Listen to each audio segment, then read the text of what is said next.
Bonjour, bienvenue à vous. Je fais les tirages astro pour octobre. Octobre, donc le 10-08, on est un 18, on est un 9. 9, c'est une énergie plutôt yang, c'est une énergie plutôt de concrétisation, hein, de euh, conscience, savoir et acter derrière, hein. Donc on est sur un chiffre qui met fin, qui termine un aboutissement. Mais c'est tout par une prise de conscience qu'il y a eu auparavant. Le chakra coronal est très lié au chiffre 9. On est dans le savoir, la sagesse et comprendre de ces leçons. C'est un peu ça. Alors, mettre fin à quelque chose ou faire le deuil ou acter un changement quelconque, euh, ça peut venir de vous, ça peut venir de quelqu'un d'autre, ça peut venir de l'univers. Et oui. Pourquoi? Parce que, imaginons que vous soyez en professionnel dans une situation qui vous pèse. Vous restez par habitude, vous restez par conviction, par devoir, pour votre salaire, etc. Vous n'arrivez pas à y mettre fin. Ça, qu'est-ce qui va se passer? C'est probablement quelqu'un d'autre qui va s'en occuper. Un collègue qui va être pénible, qui va vous pousser à bout jusqu'à un burn-out, un directeur qui vous change de poste ou qui vous demande de partir, un licenciement, ou une boîte qui ferme, qui termine, un licenciement, une liquidation judiciaire. Voilà. Si c'est vous qui l'actez, vous allez demander un changement de poste ou une rupture à l'amiable. Ça, c'est parce que vous avez acté. Vous l'avez choisi, décidé. Et c'était à vous de choisir. Si vous ne choisissez pas, l'univers aussi peut s'en charger. Peu importe, hein, ça peut être un arrêt de travail, un burn-out, une maladie, quelque chose qui change, qui vient, vous voyez, qui vient contrer un peu vos plans en vous disant tu ne veux pas faire ce choix, tu ne veux pas arrêter, on va t'aider.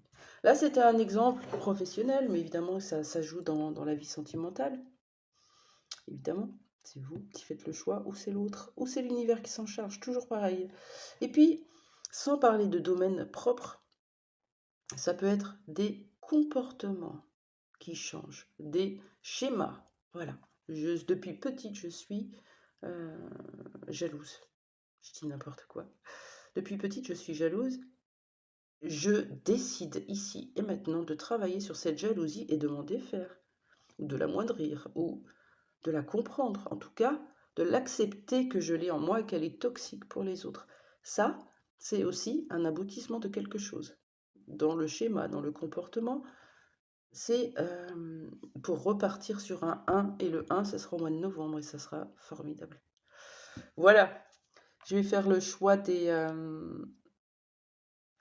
signes, et puis n'hésitez pas, si vous avez besoin d'aide dans votre vie, pour y voir plus clair, pour prendre une direction, ou pour sortir d'un schéma en boucle, ou d'une souffrance physique, émotionnelle, psychique, demandez une guidance, je vous en fais une. On se met 2 heures ensemble en visio et on va chercher toutes les réponses dont vous avez besoin ici et maintenant. Bien sûr, on évolue tout le temps.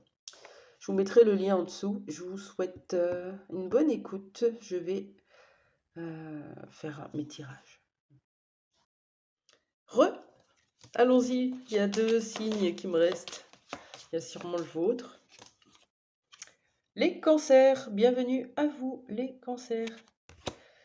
Voilà, on arrive vers un aboutissement, on met fin à quelque chose, une concrétisation dans la matière, plus ou moins. On peut mettre fin à une situation, une relation, un lien fusionnel, toxique. Des schémas, c'est pas parce qu'on met fin à un lien que vous perdez cette personne. En tout cas, vous mettez fin à ce qui est toxique. Donc on parle de schéma, de comportement qu'on modifie. Cette énergie, elle est là pour ça, cette énergie du 9, du mois d'octobre, les cancers. Qu'est-ce que ça va concerner dans votre vie? Je prends l'oracle Garance et on y va tranquillement. Pour vous, les cancers, qu'est-ce qu'on vous dit sur le mois d'octobre? Allez, j'ai 2 cartes. Ok. Un voyage, un déplacement. Un voyage intérieur avec ce 34 qui fait 7. Voyage spirituel. Pas forcément en retraite en Inde, mais à l'intérieur de soi. C'est aussi possible. On verra cette carte du voyage. Et la trahison qui tombe à l'envers. C'est fini. Vous comprenez la trahison. Vous faites ce voyage à l'intérieur de vous pour comprendre votre masque du contrôlant que vous pointez chez les autres souvent. Oui.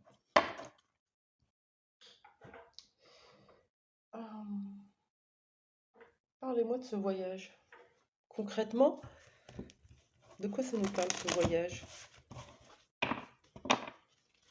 On a 2 fois 7, hein, c'est beau, hein? 34 et 52. 34 et 52, ça fait 7 et 7. Je vous rappelle donc que la trahison est à l'envers. C'est quoi ce voyage que vous faites, les cancers?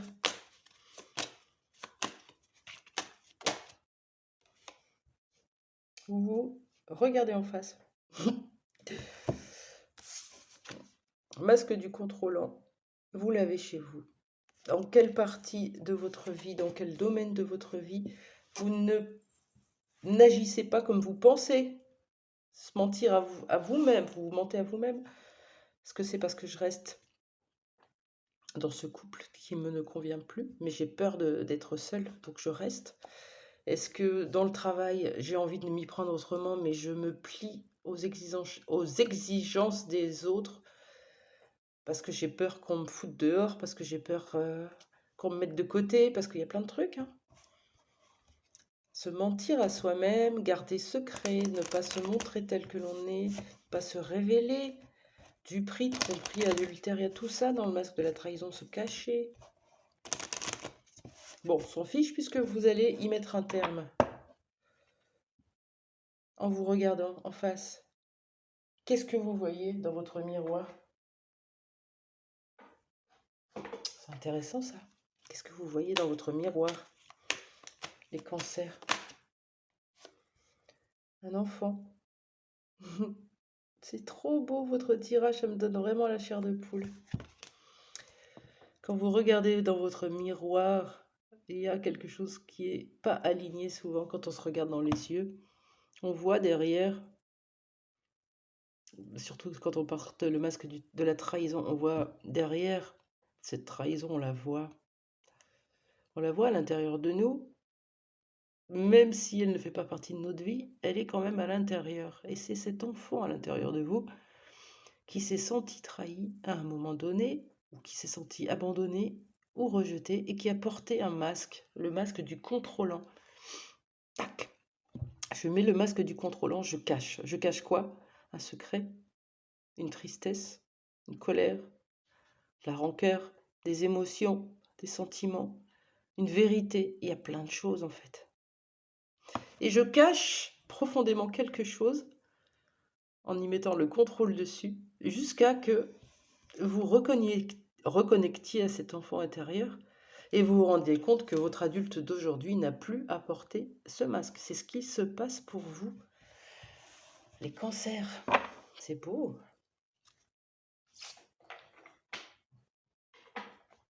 Qu'est-ce qu'il a à vous dire, votre enfant? Qu'est-ce qu'il avait à vous dire? Qu'est-ce qui retenait cet enfant intérieur? Qu'est-ce qu'il retient encore si vous y êtes progressivement sur octobre? Qu'est-ce qu'il retient, cet enfant?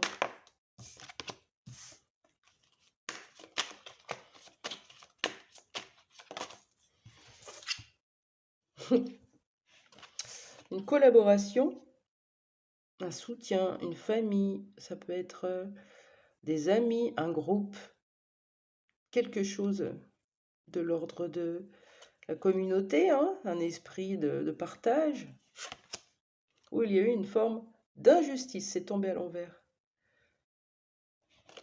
Donc, cet enfant a retenu tout ce temps-là, 7 événements de sa vie, et a continué à se protéger toute sa vie pour ne pas subir la même chose. Donc, il a contrôlé. Il a contrôlé son extérieur, il a contrôlé son intérieur, ses émotions, ses ressentis, ses émotions, ses sentiments. ou l'extérieur, comme je vous disais. J'anticipe, je projette, je veux que les choses soient comme je le fais, comme je le demande. Et aujourd'hui, vous vous débarrassez de ça. Qu'est-ce que vous lâchez les cancers au mois d'octobre? La trahison. Bah bravo, c'est super. C'était quoi cette collaboration? Est-ce qu'on a plutôt un domaine, un ordre de quelque chose? C'est quoi cette collaboration? Ça vous aidera à comprendre. Il y en a deux, j'en voudrais juste une, s'il vous plaît. Une seule. Allez. Épanouissement, développement. Pendant votre développement. Ok. Les cancers. Nous naissons tous avec des modes d'attachement très particuliers. Là, je parle de psychologie, de terrestre, d'humain.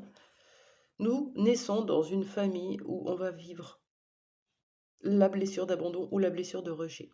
Il y a vraiment l'un ou l'autre. Ça influence nos comportements futurs, bien sûr. Un qui va apprendre à s'intérioriser, à vivre les choses seul, à se convenir à lui-même, enfin se suffire. Et l'autre qui va être complètement sur l'extérieur avec la blessure d'abandon et qui va demander toujours à l'extérieur de venir remplir ce qui lui manque. Là, vous avez, dans votre développement, vous avez la blessure de rejet profonde.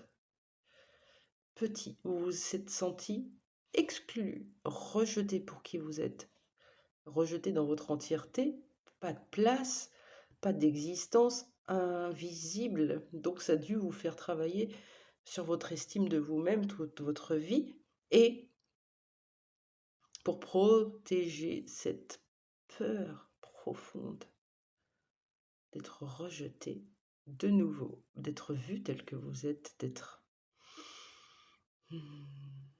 transparent peut-être, quelque chose comme ça, d'être authentique, hein, en tout cas. Vous avez porté ce masque du contrôlant qui vous a permis de vous cacher, de mentir, de ne pas révéler qui vous étiez. C'est très beau. Ok. Ouais, au niveau du transgénérationnel, parce que cette blessure, elle est souvent transmise. Déjà, nous avons une mission d'âme avec des blessures à guérir, souvent, dans cette vie. Et puis, nous avons des blessures transgénérationnelles que nos aïeuls n'ont pas réussi à transformer, à se défaire. On en hérite par nos parents. Qu'est-ce qu'on peut me dire sur votre transgénérationnel, les cancers?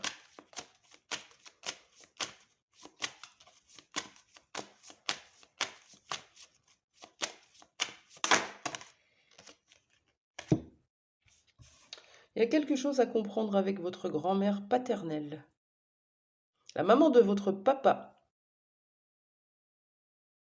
qui possiblement avait une blessure de trahison. Blessure de trahison, on est plutôt dans... on se cache, on a des cheveux, on se cache derrière les cheveux, on porte des lunettes de soleil très très souvent, on ne veut pas se montrer. Donc on fait tout pour dissimuler. Hein. On a des petits yeux qui scrutent, tout petits comme ça, qui scrutent, qui se méfient. On est sur le qui-vive, on regarde tout, on surveille, on espionne, on anticipe et on projette, et souvent des scénarios un peu illusoires, hein, des films, on se fait des films, on est dans l'illusion souvent. On a tellement peur qu'on s'invente des trucs. Votre grand-mère a quelque chose à vous dire, on vous demande de faire une lecture d'âme, de votre âme. Et vous allez certainement comprendre en faisant faire une lecture d'âme beaucoup de choses sur vous. Beaucoup. Qu'est-ce que vous devez comprendre? On va demander, on ne sait jamais. Qu'est-ce que vous devez comprendre, les cancers, dans cette lecture d'âme? La grand-mère paternelle a quelque chose à vous dire, en tout cas. Qu'est-ce que vous devez comprendre dans cette lecture d'âme? Un secret de famille. Oh là là. Et oui.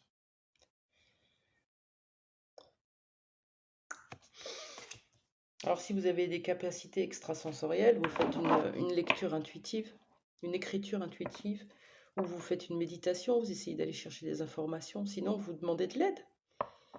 Il y a des thérapeutes, il y a des personnes qui font des lectures d'âme, ou moi, je vous fais une guidance avec des cartes, on va chercher des informations. Il y a un secret. Peut-être que vous êtes en train de le mettre en lumière, hein, parce que cette personne, cette grand-mère paternelle, a caché un secret de famille. Du coup, cette notion de cacher, de ne pas dire, de taire, de ne pas faire de bruit, est venue s'incruster dans l'énergie de votre père et puis chez vous. C'est comme ça que ça se transmet. Et le fait, vous, de révéler ce secret, de le mettre au grand jour, sans forcément aller chercher les tenants et les aboutissants, on le met au grand jour, on en discute, et le fait d'être le plus authentique possible, vous, face à la vie, de dire les choses telles qu'elles sont, telles que vous les pensez, ça guérit cette blessure de trahison transgénérationnelle. Ok. Qu'est-ce qu'elle a à vous dire, cette grand-mère? On essaye avec le petit oracle de l'au-delà. Qu'est-ce qu'elle a à vous dire, votre grand-mère? Une seule carte, s'il vous plaît. On est sur la grand-mère paternelle. Je t'aime. C'est beau. C'est un joli message, je vous le lis. L'amour que je te porte est ineffable et incommensurable. Depuis que je suis ici, il est encore plus fort. Il n'a de cesse de grandir et de m'envahir. J'espère que tu le ressens. Il me remplit de joie et me donne la force de cheminer jusqu'au jour où nous pourrons nous retrouver. On a une grand-mère qui vous accompagne, la grand-mère paternelle. Elle vous aime profondément, elle est fière de vous, elle vous regarde, elle vous accompagne, elle est là, elle vous soutient pour aller mettre au grand jour ce secret. Et elle vous aime profondément, elle vous le dit. Il y en a qui me disent, oh, je ne l'ai jamais connu. Oui, ok, mais vous savez que comme ça fonctionne, les âmes sont reparties dans d'autres directions, mais l'âme de votre grand-mère, vous pouvez encore communiquer avec. Ok. Est-ce qu'on a une idée du secret pour les cancers?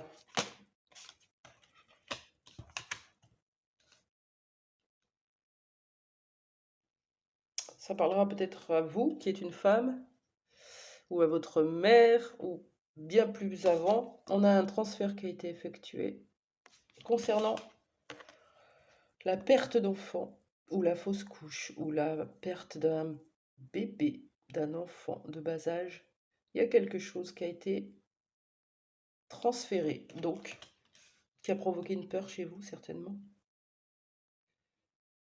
Oui, j'entends ici rejet maternité, rejet du rôle de maman. Vous savez, moi par exemple, avec la blessure d'abandon, je suis très très collée à mes enfants. On se fait énormément de câlins, de bisous. On parle de nos émotions, de nos sensations, de nos sentiments. C'est ce que j'ai reçu aussi de la part de ma famille. C'est vraiment cette énergie yin, tendre, d'amour inconditionnel envers nos enfants. Et ceux qui ont la blessure de rejet, mais pas tous, hein, attention, peuvent avoir du mal à démontrer leur amour, leur douceur, leur bienveillance, parce qu'ils ne l'ont pas reçu comme ça. Et c'est parfaitement ok. Voilà, je voulais vous le dire comme ça. Un petit conseil pour vous les cancers. Un petit conseil pour ce mois d'octobre. Ah, l'énergie yang. Je vais vous le lire parce que... Oui, bien sûr.